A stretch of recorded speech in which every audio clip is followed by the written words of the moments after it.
Assalamualaikum dan selamat sejahtera.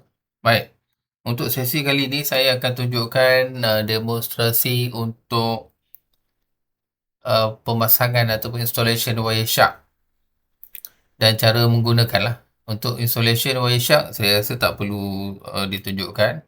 Awak perlu download Wireshark di internet dan semasa installation awak perlu installation dua perkara. Satu adalah Wireshark dan satu lagi adalah npcap lah. Jangan lupa untuk tandakan npcap dan download driver tersebut. So ini adalah logo untuk aplikasi ataupun software Wireshark. Jadi untuk software Wireshark ini perlu awak tahu adalah software ini adalah untuk capturing data yang melalui internet. Contohnya PC ataupun komputer ini, komputer pejabat ini disambungkan kepada wire RJ45 kabel ataupun cabling. Kita panggil dia Ethernet lah, sambungan jenis Ethernet lah, seperti yang awak pernah belajar sebelum ini. Dan untuk awak yang menggunakan laptop dengan penyambungan Wi-Fi, maka sambungan internet awak adalah melalui Wi-Fi. Right. So untuk subjek ataupun untuk practical work satu ini, boleh buka CDOS dan tengok ataupun lihat soalan practical work satu itu dan buat satu persatu. Jadi saya tunjukkan demo untuk Wireshark ini sebagai panduan untuk awak untuk melakukan practical work satu lah. Okay. So kita klik dua kali untuk Wireshark. So Wireshark ini apa fungsi dia? Dia akan capture data-data yang melalui PC awak. Right, setelah awak melayari ataupun akses website-website tertentu mengikut protokol-protokol yang tertentu lah. Protokol, kalau ingat balik pembelajaran, kalau TCP adalah untuk browser, UDP adalah untuk streaming seperti YouTube. Okay. So refer balik nota-nota yang telah dibuat dan kuis-kuis yang telah dijawab sebelum minggu ini untuk pemahaman yang lebih baik lah. Okey, perkara pertama untuk awak tahu dan awak pilih dalam setelah awak run Wireshark ini. Okay. So ada menu file edit, view, go, capture, analyze, statistic, telephone wireless tool helps.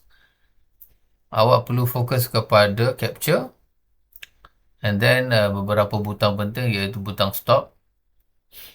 Okay, ini akan merah lah bila dia running. Capture dan juga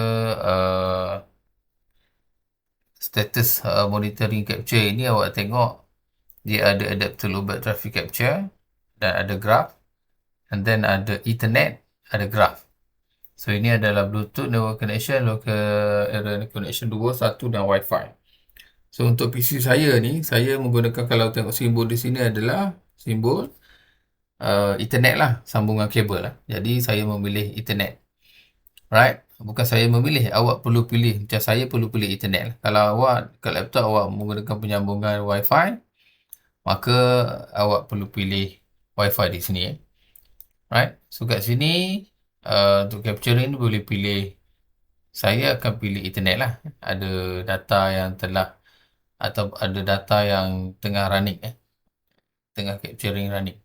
Okay, ataupun boleh tengok kepada capture options. So ada dua pilihan lah. Selamat awak pergi kepada capture down option, pilih Ethernet. Macam saya pilih Ethernet lah. Macam awak mungkin kalau buat kat rumah, awak akan pilih Wi-Fi. Kalau buat di amal, awak akan pilih Ethernet. Right, and then kita start. So bila kita start saja, ini adalah dia sedang capturing segala apa yang kita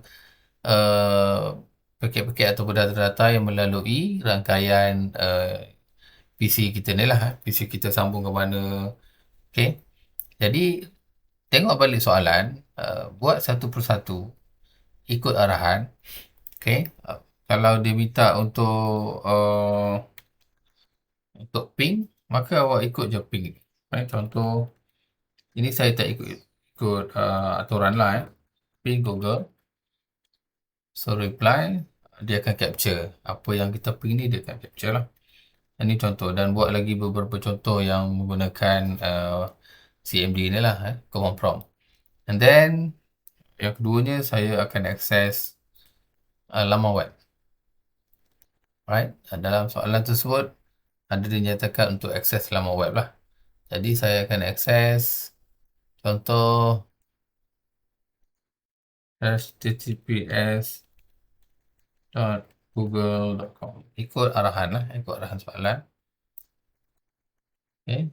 So setiap kali kita akses URL tertentu, dia akan capture data-data yang melalui network tersebut lah. Right. Contoh untuk UDP, kita ambil YouTube lah. Untuk famous, YouTube adalah application streaming. Okay. Yang mana protokol yang digunakan adalah UDP lah. Okay.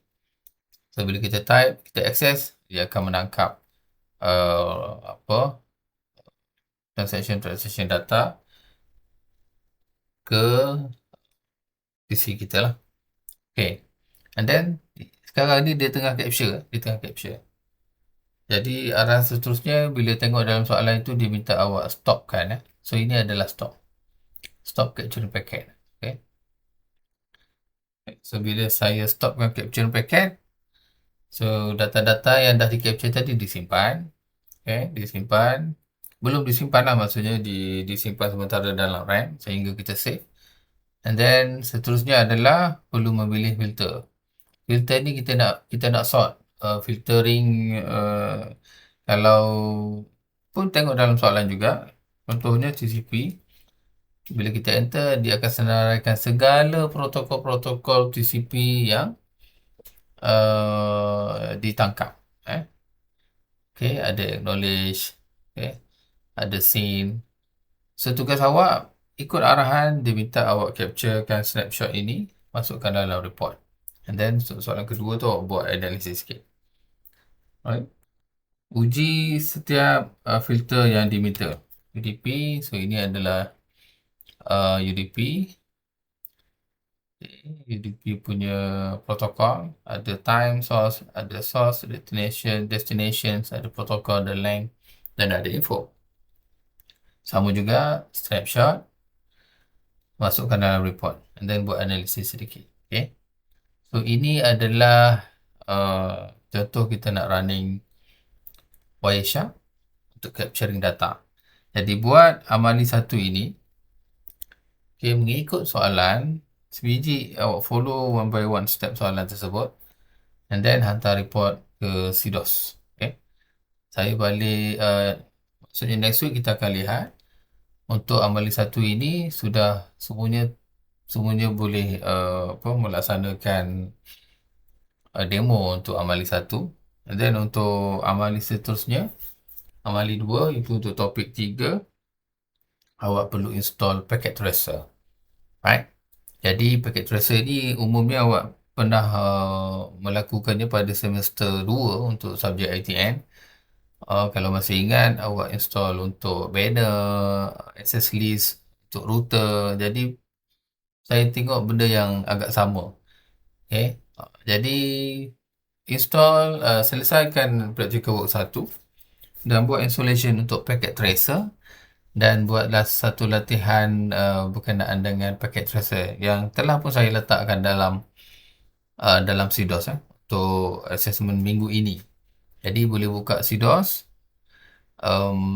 macam kelas E dan B mengikut harinya. Sehari sebelum tu saya akan aktifkan soalan dalam CDOS. Saya telah buat dan nanti boleh tengok dalam CDOS dan install dan buat untuk latihan practical work 2. So itu saja, semoga membantu, boleh mencuba dan selamat berjaya. Terima kasih.